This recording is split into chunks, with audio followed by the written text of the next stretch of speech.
Eju par saulgriežu atmiņām, tad lūk, te ir pelašķis, sarkanais āboliņš, ancītis, tālāk mums ir vīgrieze, maz drusku var pielikt arī māteri, tas mums vēl te labs ir, asinszāle pats pa sevi, bet pārāk ar viņu aizrauties nevajag, tīpaši tie, kas ir tādi ļoti gaišmataini ar jūtīgu ādu, jebkurā gadījumā, vienalga vai tēju maisījumā vai atsevišķi. Bet liekam arī asinszāli, liekam raspodiņu. Ko mēs vēl varam ielikt?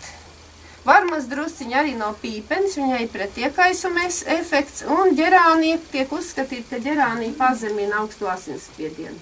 Diemžēl viņu jēga lietot tad, ja cilvēkam ir tiešām stipra sirds, jo, kā receptēs raksta, tāda 3 ēdankarotes draugu apliet rindu glāzēm ūdens un visu dienas laikā jāizdzer.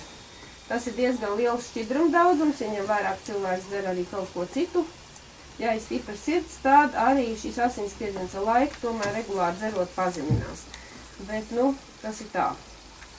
Tā ir tāds maigs līdzeklis, tās nav tabletes. Katrā ziņā nav arī bīstams. Par mītiem jau es te iepriekš pieminēju, te ir viens augs, saucās pilsētas bitene, viņa ir noziedējas, mums ir arī pļauju bitenes šur tur.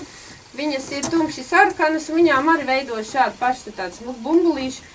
Šim, kad ziedi ir maziņi, mazītiņi, dzelteni ziediņi. Augam ir sakne, par kuru ir mīts, ka viņi smaržo pēc krustnagliņām.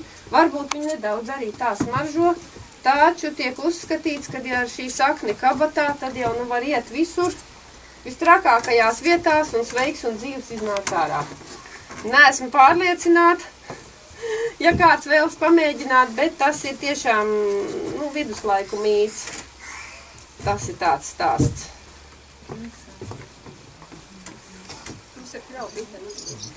Jā, bet viņa ir arī ļoti steigusies, viņa ir tiešām noziedējuši, tā kā tas ir tāds. Kādā krāsā viņi ziedi? Maziņi dzelteni ziediņi, tā kā zemenīta ziedi, jā, ar maziem baltiem ziediņiem, tad bitenei ir maziņi tādi paši 5 lapiņas dzelteni ziediņi. Kā saka, dzeltenā parastā krāsa. Jā. Ugunspuķe pie mums, tā kā mūsu platuma grādos lieto, vienkārši sagriež ugunspuķes lakstus ar ziediem, tikko kā sāk ziedēt, tēja tiek uzskatīta kā možumam, bet aizrobežu uz austrumiem, tā ir slavenā koporjas tēja, kur nelieto ugunspuķes ziedus, bet gan katru garo lapu sarulē ar pirkstiem, saber māla podā un krāsnī sutina, lai būtu šis fermentēšanās process, varbūt nedaudz, teiksim, uzslaka tur ābolu, sulu vai ko, un iegūst kaut ko līdzīgs tādu melno un zaļo tēju. Savulaik, kad no tāliem austrumiem ienāca īstā tēja, tad pa vidu bija šis te Krievijas tirgus, kur ļoti veiksmīgi mānīja Eiropu ar savu koporjas tēju, jo atšķirt, ka tā tiešām nav melnā vai zaļā tēja, var tikai tad, kad uzliek karstnīgā pirms slotā iesiet. Tad gan nevajadzētu gundagu siet, jo gundaga var radīt tāds iekaisums no pārējiem augiem, kas te ir tāds nejauks, kas ir šī te meža kosa, kas varētu būt patīkama.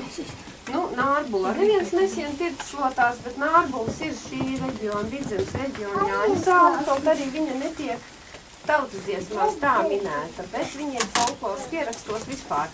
Jau uz viņu paskatās, viņa tiešām ir kā Jāņu laiku šīs te krāsas, jā, zilās debesis, noriet saulīt, uguns, kur liesmiņas, jā, un apakšā zaļa zāle. Viņš ir ļoti ātri vīst, diemžēl. Augam ļoti vāja sakne, viņš ir daļēji parazīta augs. No Vācijas vai no Eiropas vidienas atbraukušie botāniķi vienmēr brīnās, kas mums tas tāds ir, un man jautā, vai tā ir mutācija. Acīm redzot viņu reģionā, vai viņš ir ļoti rets, ļauj nārbuls ir, tas ir mazāk glīts, tam ir gandrīz balts šīs ziedmēlītes, un viņš viscauri zaļš un kartelēks.